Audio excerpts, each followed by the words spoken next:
pasangan Anies dan Caimin.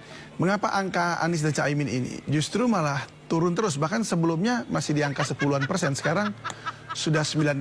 Apakah memang ada pengaruh apa mungkin dari pihak NU sendiri yang mungkin semakin tegas barangkali atau bagaimana? Salah satu alasannya atau alasan utamanya karena memang Jawa Timur ini memang bukan basisnya Anies Baswedan.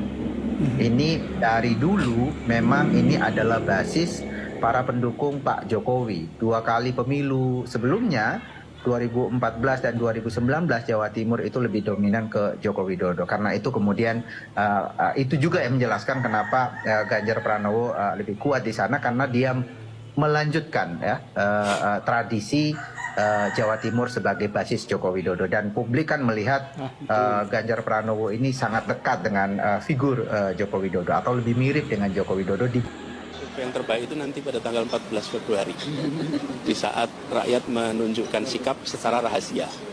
Kita menghormati mereka-mereka yang memang mata pencahariannya menyatakan survei, itu bagian dari usaha mereka mencari nafkah, itu kita hormati, tapi kita terus berjuang untuk bisa mendorong adanya perubahan untuk keadilan di Indonesia. Jadi gini Pak Anies, kalau nunggu 14 Februari itu bukan lagi survei namanya, tapi quick count dan real count. Justru di tanggal 14 Februari yang namanya survei, lembaga survei itu sudah tidak berlaku lagi Pak. Kenapa? Karena ada real count yang dilakukan oleh KPU. Dan saya kira orang yang pernah sekolah di luar negeri seperti Bapak dan pernah sekolah sampai S3, tanpa saya kasih tahu pastinya tahu lah ya bagaimana cara lembaga survei bekerja.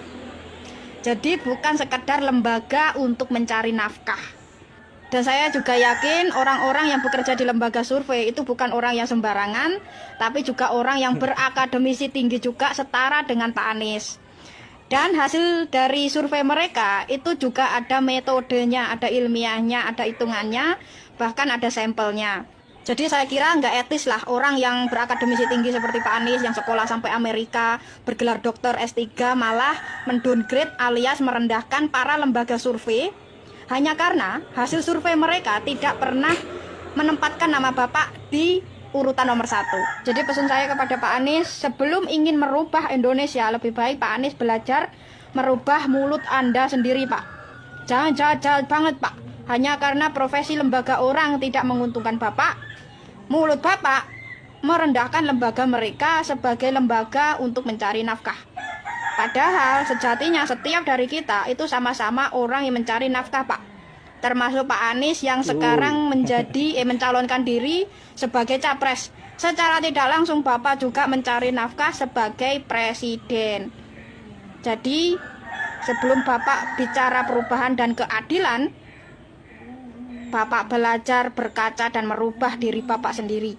Karena keadilan tidak hadir dari mulut yang jahat. Dan menurut beberapa survei, termasuk survei yang kita lakukan, bahkan survei Litbang Kompas yang terbaru, Anies itu bukan hanya turun, tapi makin kempes perolehan suaranya, kembali di posisi ketiga dan di bawah jauh dari Prabowo Subianto, yang posisinya run up. Kalau yang utama tetap Ganjar Pranowo, karena tidak ada jenis kelamin politik yang kemudian dilihat menjadi pembeda dari Anies, Pak. Kan itu yang sebenarnya fashion politiknya harus mulai ditunjukkan kepada. Kalau dia turun, bukan salah siapa-siapa. Bukan salah Jokowi, bukan salah Prabowo, bukan salah Ganjar. Bukan. Dia turun karena metode kerja. Dia turun karena pilihan isu. Dia turun karena tidak mampu menjelaskan pada publik.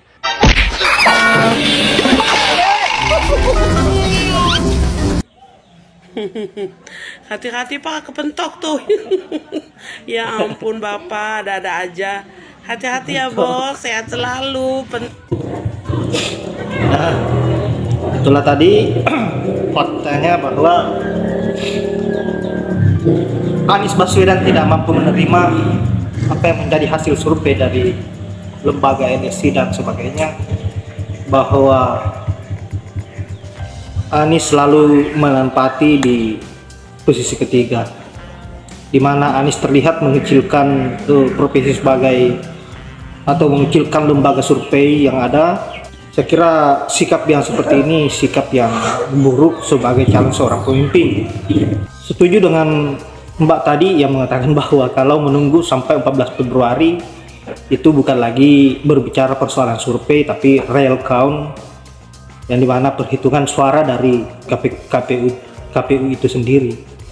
Dan saya kira apa yang menjadi respon Mbak tadi ini begitu telak dan membuat Anies Baswedan malu kalau melihat apa yang menjadi pernyataan Mbak tadi. Saya kira hanya itu. Semoga Pak Anies lebih sabar lagi untuk menghadapi survei-survei yang ada. Tetap yakin dan insya Allah Bapak pasti akan menjadi calon sampai kapanpun dan tidak akan mungkin menjadi presiden. Saya kira hanya itu dan saya akhiri dengan ucapan wallahual muwaffiq ila aqwamit thoriq. Assalamualaikum warahmatullahi wabarakatuh.